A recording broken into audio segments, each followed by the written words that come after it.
हम लोग 5 से 8 मिनट के अंदर भारत संविधान की अनुसूचियाँ को कंप्लीट करेंगे, ठीक ना। तो स्टार्ट करते हैं। हमारे मूल संविधान में 8 अनुसूचित थे, समझे, 8 अनुसूचित थी, किंतु वर्तमान में इसकी संख्या बढ़कर 12 हो गई है। पहले कितना था, 8 था, अब बढ़कर कितना हो गया, 12 हो गया। याद करने वाला यहाँ पे पॉइंट है, ठीक है। प्रथम अनुसूची में क्या है, इसमें राज्य एवं संघ राज्य क्षेत्र की चर्चा है। इसमें राज्य एवं संघ राज्य की क्षेत्र की चर्चा है प्रथम अनुसूची में, याद करते जाइएगा। दूसरी अनुसूची में क्या है, इसमें विभिन्न पदाधिकारियों जैसे राष्ट्रपति, राज्यपाल, लोकसभा अध्यक्ष और उपाध्यक्ष, राज्यसभा के सभापति और उप सभापति, सर्वोच्च न्यायालय एवं उच्च न्यायालय के मुख्य न्यायाधीश और न्यायाधीश, कैग के वेतन भत्ते के पेंशन का उल्लेख किया। इसमें दूसरी अनुसूची में खाली वेतन भत्ता और पेंशन की बात करता है। जो संवैधानिक पद पे पदाधिकारी बैठे हैं उनका वेतन भत्ते और पेंशन का उल्लेख करता है दूसरी अनुसूची, ठीक ना। वेतन भत्ते से संबंधित है दूसरी अनुसूची, इतना याद रखिए, ठीक है। बाकी सब लिखा हुआ है, याद कर लीजिएगा।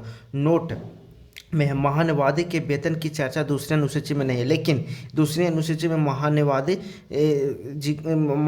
के वेतन की दूसरी अनुसूची में नहीं है। एग्जाम्स में आता है कि दूसरी अनुसूची में महान्यायवादी के वेतन की चर्चा है या नहीं, तो नहीं है। उपराष्ट्रपति के वेतन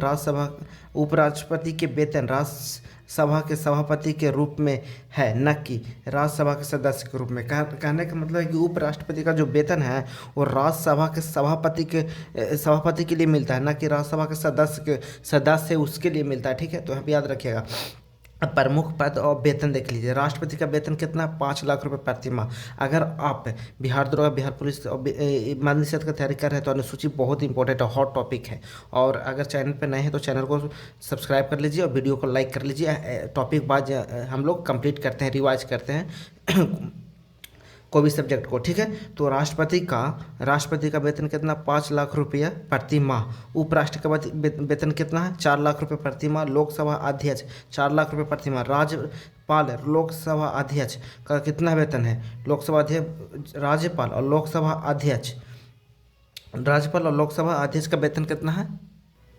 तो यहाँ पे देखिए, लोकसभा अध्यक्ष का वेतन 4 लाख रुपये, राज्यपाल और लोकसभा उपाध्यक्ष है। यहाँ पे देखिएगा, राज्यपाल और लोकसभा उपाध्यक्ष का वेतन 3.5 लाख रुपये। सुप्रीम कोर्ट के मुख्य न्यायाधीश, एकदम रिवाइज कर जाना है, 5 से 10 मिनट में एक टॉपिक को एकदम कंप्लीट करिए, ठीक है। सुप्रीम कोर्ट के मुख्य न्यायाधीश का वेतन कितना है, 2.8 लाख रुपये प्रति माह। सुप्रीम कोर्ट के अन्य न्यायाधीश का वेतन कितना है, तो 2.5 लाख रुपये प्रति माह, मतलब 2.5 लाख, इसका 2,80,000 रुपया, ठीक है। उच्च न्यायालय के मुख्य न्यायाधीश, कैग, यूपीएससी अध्यक्ष जैसे आरबीआई गवर्नर का वेतन कितना है, 2.5 लाख रुपये प्रति माह, ठीक है। देखिए, हम लोग तुरंत 10 मिनट के अंदर बोल रहे हैं ना कि पुरानी सूची हम लोग पढ़ लेंगे। अगर आप रिवीजन करना चाहते हो तो इस प्रकार से रिवीजन करिए, ठीक है ना। उच्च न्यायालय के अन्य न्यायाधीश, यूपीएससी के सदस्य, कैबिनेट के मुख्य सचिव, चुनाव आयोग, आरबीआई डिप्टी गवर्नर, मंत्रालय सचिव का वेतन कितना, 2.5 लाख रुपये। और देखिए आगे जो अनुसूचियाँ हैं 6, 7, 8, 9, 10 बहुत इंपॉर्टेंट है एग्जाम्स के लिए, एकदम हॉट टॉपिक, वहाँ से क्वेश्चन रहता है। देखिए एग्जाम्स में ज़्यादा अगर पॉलिटिक्स क्वेश्चन आता है, देखिए कहाँ से आता है, संशोधन से आएगा, अनुसूचित से आएगा, और फिर मौलिक अधिकार से आएगा। यही सबसे क्वेश्चन ज़्यादा आता है, आर्टिकल से आता है, यही सबसे क्वेश्चन ज़्यादा आता है, समझे। तो इस सबको एकदम रिवीजन में रखिए। उच्च न्यायालय के अन्य न्यायाधीश, यूपीएससी के सदस्य, देखिए इसके बाद इस पे कथन कारक और कूट से क्वेश्चन लाएंगे, एमसीक्यू लाएंगे, उसको बनाइएगा। फिर उच्च न्यायालय के अन्य न्यायाधीश, यूपीएससी के सदस्य, कैबिनेट के मुख्य सचिव, चुनाव, आरबीआई ड्यूटी बनने सब 2.5 लाख रुपये। तीसरी अनुसूची पढ़ी। तीसरी अनुसूची में क्या, पहला अनुसूची में हम लोग क्षेत्र के बारे में पढ़े, दूसरा अनुसूची में हम लोग क्या पढ़े, दूसरा अनुसूची में वेतन भत्ता के बारे में पढ़े। तीसरा अनुसूची में क्या है, इसमें विभिन्न प्रकार के संवैधानिक पदों पर आसीन व्यक्ति, जो संवैधानिक पद पर बैठे हैं पदाधिकारियों, संवैधानिक पदों पर आसीन व्यक्तियों द्वारा लिए जाने वाली शपथ की चर्चा, मतलब शपथ की चर्चा तीसरी अनुसूची में, ऐसी एग्जाम्स में आता है, ठीक है।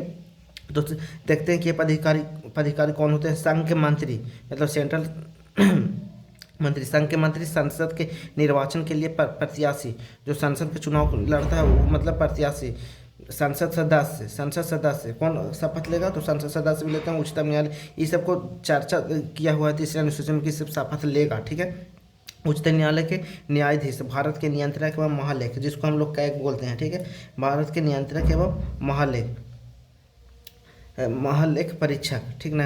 राज्य के मंत्री, राज्य के विधान मंडल के निर्वाचन हेतु प्रत्याशी, राज्य विधानमंडल के सदस्य जो भी चुनाव लड़ रहे हैं प्रत्याशी हैं वो भी शपथ लेंगे, ठीक है ना। शपथ पत्र लिखाता होगा, देखते होंगे जब चुनाव लड़ता है तब। तो तीसरी अनुसूची में इस सब के बारे में बात है। लेकिन यहाँ पे 9 में देखिए उच्च न्यायालय के न्यायाधीश, ये सब शपथ के बारे में आएगा। तो तीसरी अनुसूची याद रखिए, फर्स्ट अनुसूची में एरिया के बाद क्षेत्र की बात करता है, दूसरी अनुसूची में वेतन भत्ता की बात करता है, तीसरी अनुसूची में शपथ का बात करता है। लेकिन यहाँ पे उपराष्ट्रपति तथा राज्यपाल की शपथ की चर्चा नहीं है। यही एग्जाम में आता है कि तीसरी अनुसूची में किस किस को मतलब कि राष्ट्रपति उपराष्ट्रपति राज्यपाल की शपथ की चर्चा है या नहीं, इस प्रकार से क्वेश्चन आता है, ठीक है।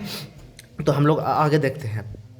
तो हम लोग स्टार्ट करते हैं चौथी अनुसूची। चौथी अनुसूची में क्या, इसमें राज्यों तथा केंद्र शासित प्रदेश दिल्ली एवं पुडुचेरी के लिए राज्यसभा में सीटों की चर्चा है, मतलब किसको कितना सीट मिलेगा इसके लिए चर्चा है चौथी अनुसूची में, ठीक ना। चौथी अनुसूची में पाँचवीं अनुसूची में इसमें अनुसूचित जाति एवं जनजाति के प्रशासन के संबंध की चर्चा है, मतलब कि जानते हैं इसमें क्या है। पांचवी अनुसूची में इस अनुसूची का मुख्य उद्देश्य जानते हैं कि आदिवासियों के जमीन और संस्कृति की रक्षा करना, शोषण होने से रोकना। पांचवी अनुसूची का मतलब है उद्देश्य यही है।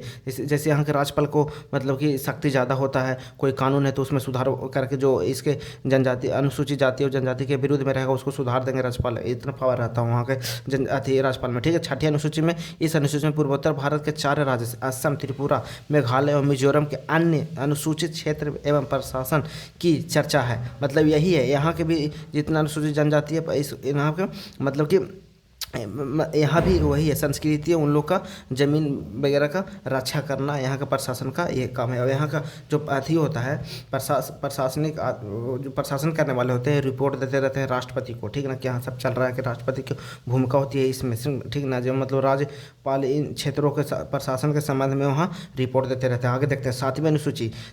इस अनुसूची में संघ सूची, राज्य सूची एवं समवर्ती सूची की चर्चा है, ठीक ना। इसमें संघ सूची, राज्य सूची और समवर्ती सूची की चर्चा। संघ सूची, इस सूची में केंद्र सरकार को कानून बनाने का अधिकार है। संघ सूची में सिर्फ केंद्र सरकार कानून बनाएगा। राज्य सूची में इसमें विधानमंडल मतलब इस सूची में राज्य सरकार को कानून बनाने का अधिकार। समवर्ती सूची में इस सूची में केंद्र तथा राज्य सरकार दोनों कानून बनाने का अधिकार होता है। लेकिन वो दोनों बना दिया था, केकर ज़्यादा मान्य था, वो केंद्र सरकार वाला ज़्यादा मान्य था, वो उसको रद्द कर देगा राज्य सरकार वाला। 42वें संविधान संशोधन 1976 द्वारा सूची के 5 विषय को समवर्ती सूची में डाल दिया गया। शिक्षा, जनसंख्या नियंत्रण, मापतौल, वन एवं वन जीव अभ्यारण्य, न्याय प्रशासन को ये सब के इसमें था, ये सब राज्य सूची में था, लेकिन इसको समवर्ती सूची में डाल दिया गया। कहा कि शिक्षा पर सिर्फ राज्य काम कर रहा था, तो उतना ज़्यादा प्रोग्रेस होता, जैसे कि यूनिवर्सिटी बनाना है, कॉलेज बनाना है, तो केंद्र सरकार भी तो बना सकता है, राज्य सरकार भी बना सकता है, दोनों मिल के तो समवर्ती सूची में सबका डाल दिया, ठीक है, कि ज़्यादा विकास हो। अब शिष्ट सूची, इस विषय पर कानून बनाने का अधिकार केंद्र सरकार को होता है, जो संसद के पास होती है, ठीक है। संघ सूची में कौन कौन विषय आता है, 1935 से में आया था संघ सूची। इसमें कौन कौन विषय आता है, सेना, वायुसेना, पोस्ट ऑफिस, बैंक, परमाणु ऊर्जा, रेलवे, बंदरगाह, संचार, जनगणना। पहले 97 था, अब कितना हो गया, 100 विषय। वो पूछता है अब कितना विषय है संघ सूची में, तो 100 है। राज्य सूची में भी 1935 में आया था, इसमें भी कारागार, पुलिस, पंचायत, शराब, पर पशुपालन, कृषि, सिंचाई, तीर्थ यात्रा, हॉस्पिटल वगैरह, ये सब राज्य सूची में आता है, सब राज्य सूची के हाथ में होता है, ठीक है। मतलब बेसिकली आप बोल सकते हैं कि इसमें अनुसूची में क्या है, छठी 7वें अनुसूची में क्या शक्ति का विभाजन है, किसके पास कौन शक्ति जाएगा, ठीक है। तो शक्ति का विभाजन आप देख रहे हैं 7वें अनुसूची में है। राज्य सूची देख लिए हम लोग, इसमें सिंचाई, तीर्थ यात्रा पहले 66 था, 5 को कम करके 61 कर दिया। इसमें राज्य सूची था तो 5 को हटा के समवर्ती सूची में डाल दिया, ठीक ना। जो राज्य सूची में था वो समवर्ती सूची में डाल दिया है। समवर्ती सूची में कौन कौन विषय आता है, शिक्षा, वन, आर्थिक नियोजन, मजदूर, संघ, जनसंख्या नियंत्रण, विवाह, ये दोनों मिलकर काम करेगा। राज्य सूची और संघ सूची इसलिए समवर्ती सूची में आ गया है। दोनों समाचार, वन्यजीव संरक्षण, ये सब इसमें आ गया। और 8वीं सूची में क्या होता है, इसमें राज्यसभा का उल्लेख है। प्रारंभ में इसे 14 भाषा थी, 8वीं सूची में भाषा का उल्लेख है, भाषा को उल्लेख है, ठीक है ना। तो किंतु वर्तमान में 22 भाषा है, पहले कितना थे 14, इसमें संशोधन करके और जोड़ा गया है। मान्यता प्राप्त जो निम्न है, असमिया, बांग्ला और गुजराती, हिंदी, कन्नड़, कश्मीरी, मलयालम, मराठी, उड़िया, पंजाब, संस्कृत, तमिल, ये सब 14 था, लेकिन और जोड़ा गया 21वां संशोधन 1967 के द्वारा। ये सब एग्जाम्स के लिए बहुत इंपॉर्टेंट है, समझे ना, कोई भी एकदम हॉट टॉपिक है। सब संविधान 1967 में सिंधी जोड़ा गया, 71वां संविधान 1992 में नेपाली जोड़ा गया। अब हम लोग 9वां अनुसूची देखते हैं। 9वां अनुसूची में क्या है, यदि 92वां संशोधन में कौन कौन जोड़ा गया, बोडो, डोंगरी, मैथिली, संथाली में जोड़ा गया, ठीक ना। बोडो, डोंगरी, मैथिली, संथाली 92वां संविधान संशोधन 2003 के द्वारा जोड़ा गया। ये तीनों तो टोटल मिला के कितना हो गया, 22 हो गया, सब हो गया। टोटल कितना हो गया? 22 हो गया। पहले कौन जोड़ा गया? 1981 संशोधन, 1967 को सिंधी जोड़ा, 71वां संशोधन जोड़ा, 1992 में नेपाली, मणिपुरी, कोंकणी सब जोड़ा गया। और फिर 92वां संविधान संशोधन में कौन कौन जोड़ा गया? 2003 के द्वारा बोडो, डोंगरी, मैथिली, संथाली, टोटल मिलाकर 22 हो गया। ये पूछता है यहाँ पर से एग्जाम में, अंग्रेजी को 8वीं अनुसूची में अंतर्गत नहीं है। पूछता है कि अंग्रेजी 8वीं अनुसूची में है कि नहीं, तो नहीं है। 9वीं अनुसूची में इसमें प्रथम संशोधन 1951 में जोड़ा गया। इसमें भूमि जमींदार उन्मूलन है। भूमि सुधार मतलब क्या है? जमींदार उन्मूलन, जमींदारों को खत्म कर दिया 9वीं अनुसूची के द्वारा। इसमें न्यायिक सक्रियता की चर्चा है। इसमें भूमि जमींदार को खत्म करना, उन्मूलन करना, भूमि सुधार आएगा तो 9वीं अनुसूची। 10वीं अनुसूची में दल बदल कानून के नाम से जानते हैं। 91वें संविधान संशोधन 2003 द्वारा इसे संशोधन किया गया। इसमें दल बदल विरोधी कानून भी किया जाता है। 1985 में जोड़ा गया। 92वां संविधान संशोधन में इसे दल बदल विरोधी कानून भी, मतलब कि एक पार्टी में जीत गया है तो उस पार्टी को आप छोड़ कर दूसरा पार्टी में नहीं जा सकते हैं, ठीक है। जो पार्टी में थे जीतने के बाद जो पार्टी में थे वही पार्टी में रहिए। जीतने से पहले जो भी हड़कंप मचाना है मचा लीजिए। 11वीं अनुसूची में इसमें 73वां संविधान संशोधन 1992 द्वारा जोड़ा गया। इसमें पंचायत की चर्चा है। 11वीं में पंचायत की चर्चा है। 12वीं में नगर पालिका की चर्चा है। 74वां संविधान, ये सब पूछता है जितना संविधान संशोधन है ना, वो एग्जाम से पूछता है, ठीक है। तो 74वां संविधान संशोधन में 11वीं अनुसूची जोड़ा गया, 74वां संविधान संशोधन द्वारा 12वीं अनुसूची को, और 73वां संविधान संशोधन पंचायत को जोड़ा गया, ठीक है। तो आज यह वीडियो को समाप्त करते हैं। आपको कैसा लगा कमेंट में जरूर बताएं।